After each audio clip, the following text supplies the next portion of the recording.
सायद तिमीलाई थाहा पनि छैन होला, कति लडिरहेको छु आफैसँग, आफ्नो परिवेशसँग र सारा दुनियाँसँग।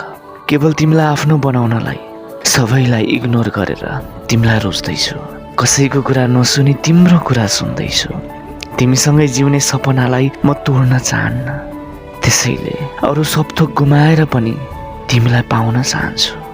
तिमी साथ छोड्दैनौ नि मेरो। कुनै दिन मबाट अन्जानमा कुनै सानो गल्ती होस् र तिमी मबाट टाढा हुनु सधैँभरको लागि। यस्तो त हुँदैन नि है। त्यही भएर सोधेको तिमीलाई। नचाहँदै पनि मनभित्रको एक कुनाबाट बार बार आवाज आइरहन्छ, तिमी साथ त छोड्दैनौ नि मेरो। आज म तिमीलाई पाउनको लागि सबको मन दुखाउँदैछु, यो आशामा कि तिमीलाई पाएपछि सब ठिक हुनेछ। भरोसा तोड्दैनौ नि मेरो। यदि तिमी साथ भयो भने यी र यस्ता सारा दुःख सहन सक्छु, तर यदि तिमी नै गयो भने म आफैलाई गुमाउनेछु।